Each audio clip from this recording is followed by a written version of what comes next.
दोस्तों, जीवन का सबसे बड़ा सत्य जन्म नहीं बल्कि मृत्यु है।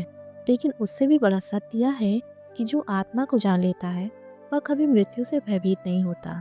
श्रीमद् भगवद गीता हमें यही सिखाती है कि देह नश्वर है पर आत्मा शाश्वत है। आज हम गीता के उसी गूढ़ रहस्य को सरल शब्दों में समझने वाले हैं। जय श्री कृष्णा दोस्तों, आपका हार्दिक स्वागत है साक्षात माधव चैनल पर। आज के वीडियो में हम जानेंगे कि श्रीमद् भगवद गीता के 8वें अध्याय से क्या सीखा जा सकता है, और वह भी बहुत ही सरल शब्दों में। भगवद गीता का 8वां अध्याय अक्षर ब्रह्मा योग कहलाता है। अक्षर का अर्थ है जो कभी नष्ट ना हो, अर्थात अविनाशी। ब्रह्मा का अर्थ है परम सत्य या परमात्मा। यह अध्याय आत्मा और परमात्मा के शाश्वत स्वरूप को समझाता है। इसमें मृत्यु के समय स्मरण के महत्व को बताया गया है। साथ ही मोक्ष प्राप्ति का मार्ग सरल शब्दों में समझाया गया है। दोस्तों, मृत्यु से वे डरते हैं जो परम पिता परमेश्वर के परम तत्व को नहीं जानते। सच्चे भक्त के लिए तो जन्म और मृत्यु एक समान होते हैं।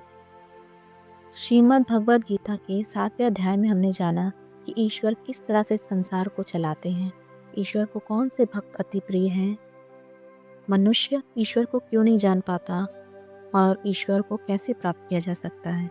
दोस्तों, श्रीमद् भगवद गीता के 8वें अध्याय में हम जानेंगे कि ब्रह्मा क्या है, अध्यात्म क्या है, सच्चा कर्म क्या है, और किस समय में मृत्यु होने पर पुनर्जन्म नहीं होता।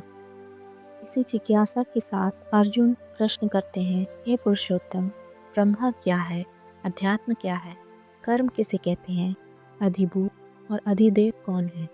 फिर अर्जुन अपने प्रश्नों को आगे बढ़ाते हुए पूछते हैं, हे मधुसूदन, अधियज्ञ कौन है और वह इस शरीर में किस प्रकार स्थित रहता है, तथा अंत समय में योग युक्त पुरुष आपको कैसे जान पाते हैं।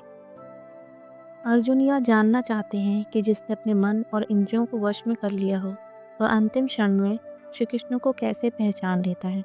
ऐसा क्या घटित होता है क्षण कि उसे पूर्ण ज्ञान प्राप्त हो जाता है। इन प्रश्नों के उत्तर में श्री कृष्ण कहते हैं, हे अर्जुन, जो अविनाशी है वही ब्रह्मा है। आत्मा का कभी नाश नहीं होता, वही आत्मा ब्रह्मा स्वरूप है। आत्मा के स्वरूप को जानना ही अध्यात्म है। और जो जीवों के भीतर उठने वाले शुभ अशुभ भावों को क्षीण करता है वही सच्चा कर्म कहलाता है। श्री कृष्ण आगे समझाते हैं कि यह संपूर्ण नश्वर जगत अधिभूत है। जो दिव्य चेतना समस्त देवताओं का आधार है वही अधिदेव है। और हे अर्जुन, इस शरीर में अंतर्यामी रूप से स्वयं मैं ही अधियज्ञ हूँ। हमारे भीतर जो परम चेतना निवास करती है वही सभी यज्ञों की भोक्ता है, किंतु अज्ञान के कारण हम उसे पहचान नहीं पाते।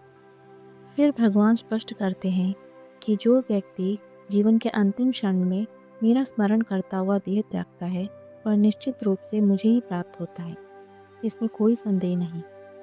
जीवन भर किए गए कर्म और संचित भाव ही अगले जन्म की दिशा तय करते हैं। मनुष्य अंत समय में जिस भाव का स्मरण करता है वही भाव उसकी अगली गति बन जाता है।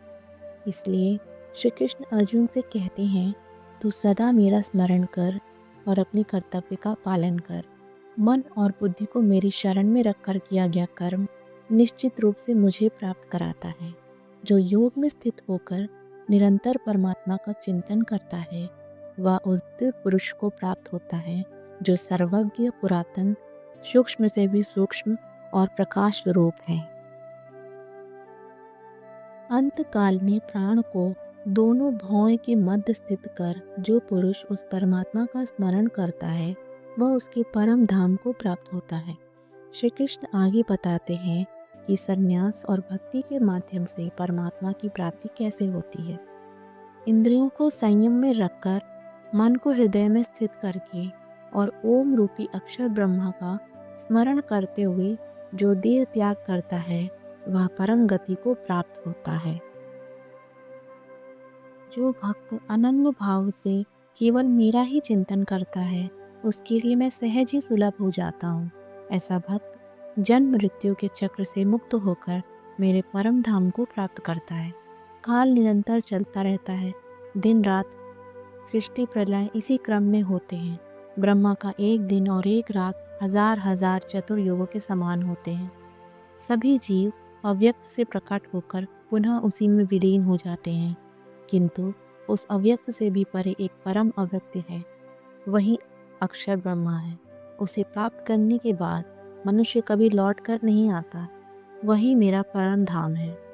अपने भीतर उस दिव्य चेतना को पहचानना ही योग है।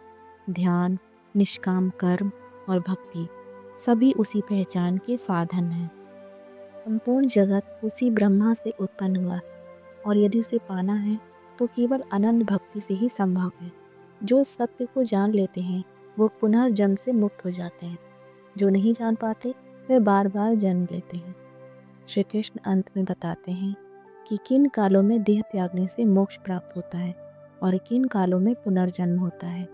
प्रकाश मार्ग से जाने वाला लौटता नहीं, अंधकार मार्ग से जाने वाला लौट आता है। इसलिए हे अर्जुन, तू सदा मेरी भक्ति में स्थित रहे। योग में स्थित पुरुष अंततः मेरे परम धाम को ही प्राप्त करता है। इसी के साथ श्रीमद् भगवद गीता के श्री कृष्ण अर्जुन संवाद में अक्षर ब्रह्मा योग नामक 8वां अध्याय पूर्ण होता है। दोस्तों, यदि आपको यह वीडियो पसंद आया हो तो कमेंट में जय श्री राधे कृष्ण लिखें और ऐसे ही वीडियोस के लिए हमारे चैनल को सब्सक्राइब करें। धन्यवाद। राधे राधे।